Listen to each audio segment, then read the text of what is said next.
Hey guys, this is Mr. C, and in this video we're going to talk about multiplying binomials together. Alright, so I'm going to show you two different ways how to do this. First of all, we have two binomials. A binomial is a polynomial with two terms. Bi means two, and so you have two terms here, and so we're going to multiply these together using the distributive property, and we're going to use what's called the box method. So let's go ahead first and let's use the box method. So in the box method, what you do is you draw a box and you have two terms here, so it's going to be a 2 by 2. And so I'm going to draw my box that's a 2 by 2. Let's do it up here.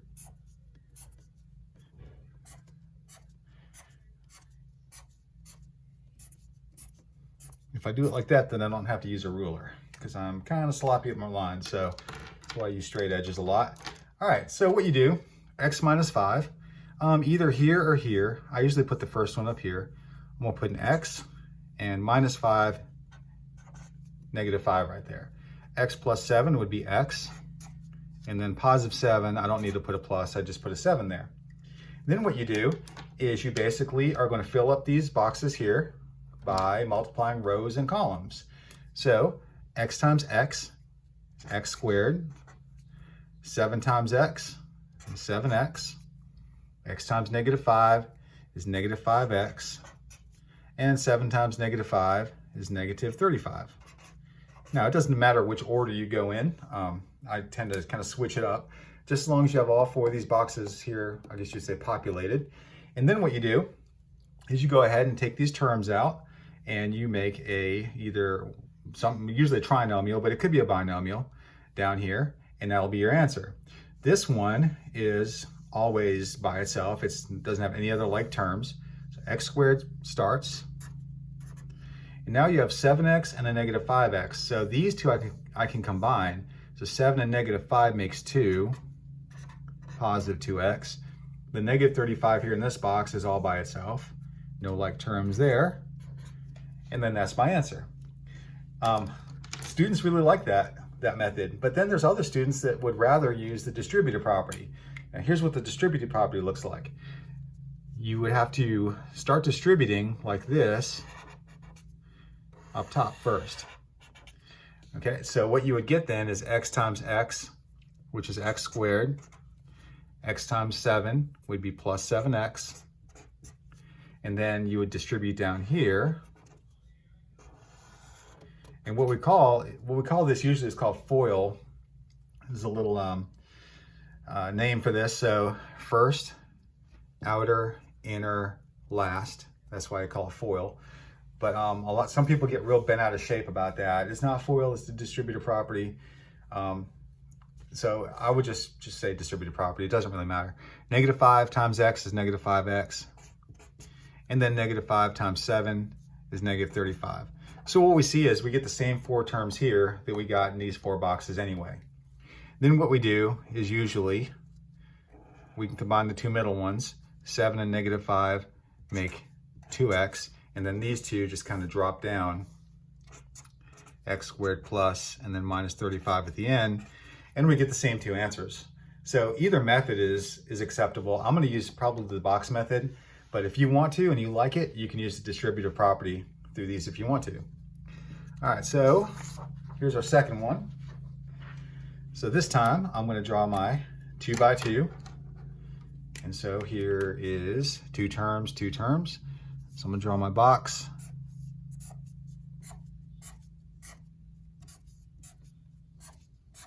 Like this. Okay. I've got an x plus 6 and an x minus 6. So that looks like it's going to be x and then plus 6, x minus 6. Okay, so let's fill in our boxes here. So our boxes are going to be x times x is x squared, negative 6 times x, negative 6x, x times 6, positive 6x, and negative 6 times 6 is negative 36.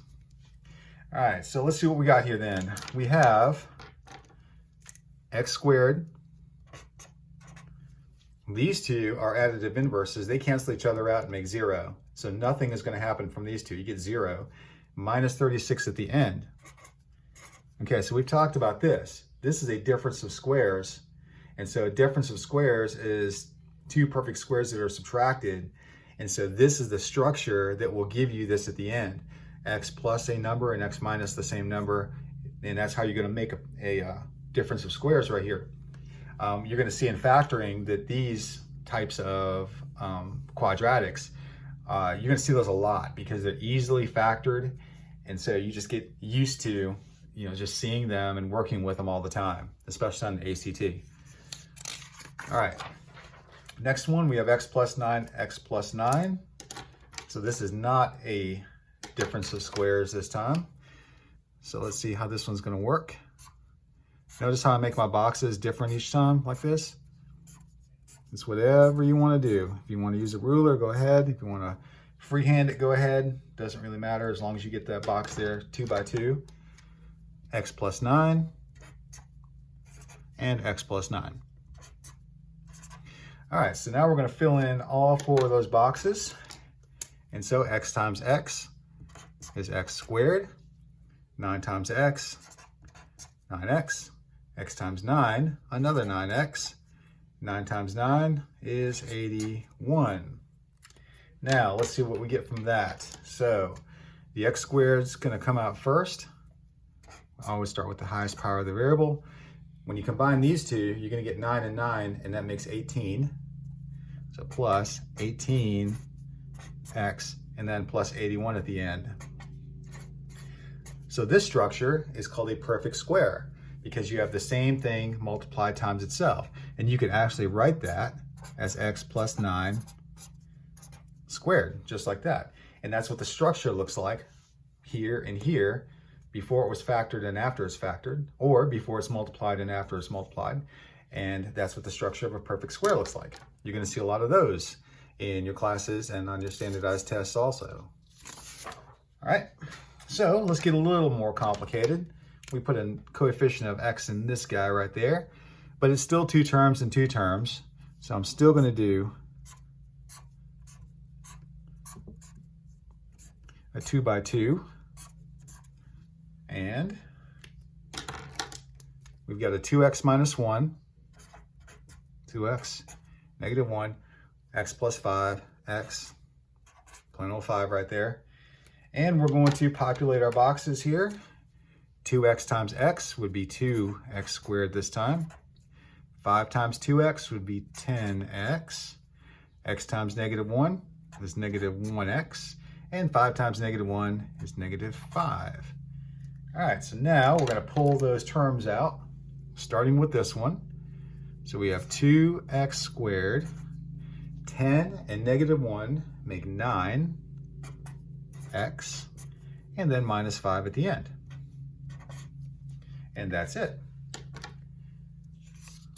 Okay. And we have this one, and I've just selected some sample problems that are representative of all the different kinds of ones you can get. Okay, this one, let's make our boxes here.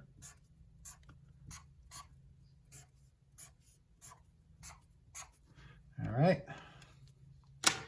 And we have x plus 4, 3x plus 2. Again, I could have put the 3x plus 2 here and the x plus 4 there. It doesn't matter. Multiplication is commutative, so you're going to get the same thing anyway that you would have gotten if you just switched them. All right, but you can't do 3x and 4, obviously, here, and x and 2 up here. It has to come from the same binomial. All right, so 3x times x is 3x squared. 2 times x is 2x. 3x times 4 would be 12x's. And 2 times 4 is 8. All right, so now let's pull those guys out of there, starting with this one. So we have 3x squared, 12 and 2, they're both positive, combined to make 14. So plus 14x, and then 8 at the end, plus a positive 8. And that one is done. And then we have this one right here, and that appears to be, yep, our last one. So it's again a 2 by 2. We have videos already up for ones that are quadratics times linear. This is just 2 linear multiplied together.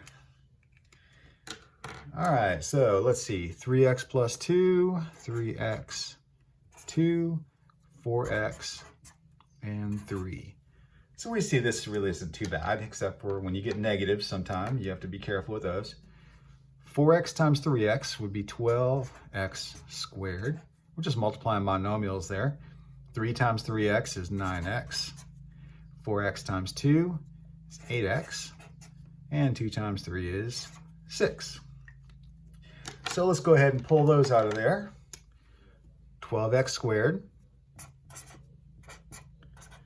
Okay, 9 and 8 make 17. So plus 17x, and then plus 6. And I believe that'll do it for multiplying binomials. Remember to like and share and subscribe to my channel if you haven't already. Spread the word, and we will see you guys later. Bye-bye.